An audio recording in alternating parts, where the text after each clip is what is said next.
Muchas gracias a Carlos Alberto, Maurice, Beatriz y a todos ustedes por acompañarnos hoy en este evento, en esta presentación mía. El título de la pobreza no tiene causas. Wenceslao me estaba comentando que todo tiene causas, ¿no? Pero yo quiero comentar sobre eso específicamente. Durante mis años en el Instituto de Estudios Cubanos y Cubanoamericanos de la Universidad de Miami, tuve la oportunidad de enseñar a recién llegados de Cuba en un programa que estaba diseñado para introducirlos en los principios de la libertad. La mayoría eran fieros oponentes del régimen de Castro y muchos habían cumplido prisión en oposición al régimen totalitario. Pero tras una vida entera privados de libertades personales, esos valientes hombres y mujeres entendían muy poco lo que era ser libre. Esto devino para mí tristemente claro cuando empecé a enseñarles y trataba de enseñarles sobre economía de mercado. El concepto de propiedad privada, por ejemplo, era totalmente misterioso para mis estudiantes cubanos. Me preguntaban muy tranquilamente, ¿toda la propiedad no pertenece a la sociedad? ¿Bajo y con cuál fundamento filosófico puede ser la propiedad poseída privadamente? No lo entendían simplemente. Comprendí en aquel momento que tenía que ajustar mis clases para una audiencia no familiar con los conceptos esenciales del capitalismo. Por ejemplo, la clásica justificación para los derechos de propiedad que fue articulada en el siglo XVII por el filósofo político John Locke. Y cito: todo hombre es propiedad de su propia persona, el trabajo de su cuerpo y el trabajo de sus manos podemos decir que son propiedad suya. Lo que él transforme del estado en que la naturaleza lo ha proveído, si lo mezcla con su trabajo y crea algo que es suyo, entonces es propiedad suya. Para tratar de explicarles estos argumentos de Locke a esas clases, le pedí a la mitad de los estudiantes en las clases tomar una hoja de papel y hacer un bote de papel. No me quedó muy bien, pero esta era la idea de que hiciera un botecito de papel, ¿verdad? Entonces utilicé el botecito que los estudiantes habían hecho para tratar de ilustrar cómo los derechos de propiedad eran una necesaria implicación de la propiedad individual argumentada por Locke. Si yo tengo una hoja de papel que es mía y la doblo cuidadosamente para hacer un botecito de papel, ese botecito de papel es mío. He unido mi trabajo con mi hoja de papel y convirtiendo la nave de papel en propiedad mía. En Cuba les habían enseñado que, de acuerdo a la teoría de justicia social, el botecito no era legítimamente de ellos. Sin embargo, cuando yo le preguntaba a todos los estudiantes si el bote que habían hecho en la clase era de ellos, la respuesta siempre fue unánimemente sí. Como los socialistas lo ven, la hoja de papel utilizado vino de un árbol, parte de la herencia común de la humanidad. Por lo tanto, el subproducto del árbol, es decir, la hoja de papel que yo compré, no es propiedad mía, nos pertenece a todos nosotros. Además, desde el punto de vista socialista, el trabajo y la tecnología que yo utilicé, mis habilidades para hacer el bote de papel, las obtuve en una escuela financiada por la comunidad. Entonces, dado que la materia prima y la labor que utilicé provienen de la sociedad, el bote, o por lo menos parte del botecito de papel, no es propiedad mía. Para confundir más a los estudiantes, les explicaba que los demócratas cristianos arriban más o menos a la misma conclusión, pero desde una diferente perspectiva filosófica. Como lo veían los democristianos, la hoja de papel que utilicé vino de un árbol que fue creado por Dios y por consiguiente nos pertenece a todos. Además, mi habilidad para hacer el bote de papel es un regalo de Dios y Dios querría que yo utilizara su árbol y mis habilidades para el beneficio de la humanidad. En ambos casos, en nombre de la justicia social, la fuerza coercitiva del Estado era utilizada para forzarme a cortar mi botecito de papel en dos partes. Entonces yo le pedí a la clase que tomaran el botecito y lo cortaran para compartirlo con aquellos en la clase que no habían hecho el bote de papel. Protestaban completamente, cortar el bote a la mitad es una solución estúpida, me decían, no beneficia absolutamente a nadie y enriquece a todos. Para mí, una moraleja de esas experiencias enseñando a esos grupos es que los conceptos de libertad y propiedad necesitan ser explicados. No podemos asumir que son conocidos. De ahí nació la idea, por cierto, de mi último libro con el título de Libertad para Novatos, porque es específicamente con la idea de libertad para principiantes. Les dejo a ustedes estas copias aquí.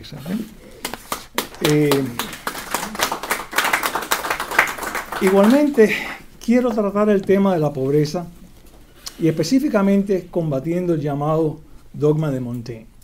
Montaigne señaló que solamente es posible lograr algún beneficio a expensa de otros, o como algunos lo interpretan, la pobreza de los pobres se debe a la riqueza de los ricos. Este concepto tan erróneo de que la ganancia de algunos debe ser la pérdida de otros, aunque es demostrablemente falso, continúa encontrando camino en nuestro discurso político.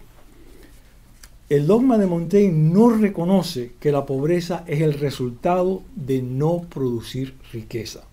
O como lo ha dicho el economista Peter Ball, la pobreza no tiene causas, la riqueza sí tiene causas. Pobreza simplemente es lo que resulta cuando no generamos riqueza. Durante la mayoría de la historia humana, la pobreza ha sido absolutamente la norma. Es solamente en los últimos siglos que hemos aprendido a crear riqueza. Una presentación gráfica que yo les había hecho demuestra en este gráfico que por 1800 años, aquí vemos la línea de la pobreza, por 1800 años la condición humana era exclusivamente pobreza. Es únicamente en los últimos 3 siglos que hemos aprendido a crear riqueza. Y es cuando vemos ese aumento vertical en la riqueza. Basado en nuestras políticas gubernamentales, en realidad hemos perdido la guerra contra la pobreza. En 1964, cuando el presidente Lyndon Johnson introdujo legislación creando una serie de programas del gobierno como estrategias para la reducción de la pobreza, aproximadamente 34 millones de americanos se consideraban pobres. Hoy en día, 55 años después, el número se ha elevado a más de 45 millones de americanos que se consideran pobres. Desde un punto de vista de porcentaje, se ha mantenido esencialmente en el 14, el 15% de la población. No ha habido absolutamente ningún cambio en todo ese tiempo. Y francamente no ha sido por falta de intentos. Como nación, sin incluir los gastos del Social Security o del Medicare, hemos gastado más de 22 trillones en inglés de dólares en programas antipobreza, con muy pocos resultados por todos nuestros sudores y nuestros recursos.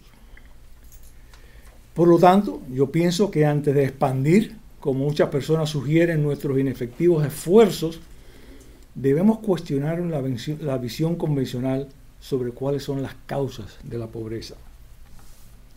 En Estados Unidos, pensamos que la falta de educación, familias fragmentadas, nacimientos extramatrimoniales y una cultura de pobreza están entre las causas más citadas de la pobreza. En otros países puede añadirse sequías, epidemias, sobrepoblación y más. Pero en realidad es muy difícil separar las causas básicas de la pobreza de sus efectos. Por ejemplo, una educación deficiente puede ser considerada una causa o una consecuencia de la pobreza. El liberalismo clásico asume la visión provocadora de que la pobreza es el resultado de no producir riqueza. Por consiguiente, desde ese punto de vista, para disminuir la pobreza, la solución es simple: hay que crear más riqueza. Si la pobreza es un estado que se da naturalmente y la riqueza hay que producirla para mitigar la pobreza, nuestro enfoque político debe estar en la causa de las riquezas, no en las causas de la pobreza. Crear riqueza, o sea, reducir pobreza, puede intensificarse con políticas que incentiven productividad y ganancias.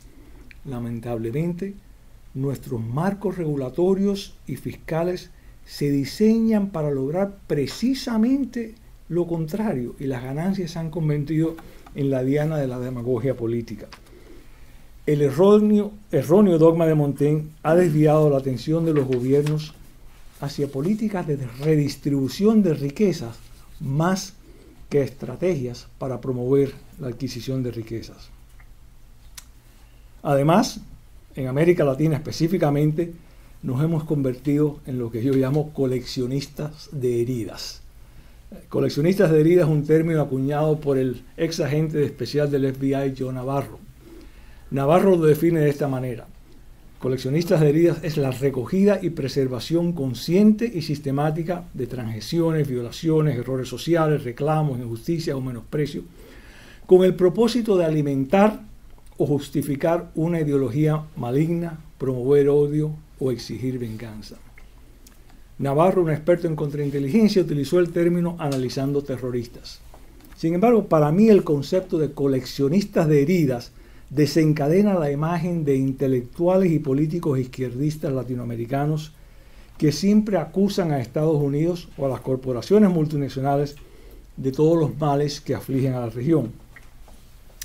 Yo recuerdo cuando yo estudiaba Relaciones Internacionales, por allá por los años 70, muchos de mis profesores estaban enamorados, ustedes recordarán, de la teoría de la dependencia, de que los recursos fluían de una forma explotadora, de una periferia de países pobres subdesarrollados a un núcleo de países ricos. El elemento central era que los países del núcleo se enriquecían a expensas del empobrecimiento de los periféricos.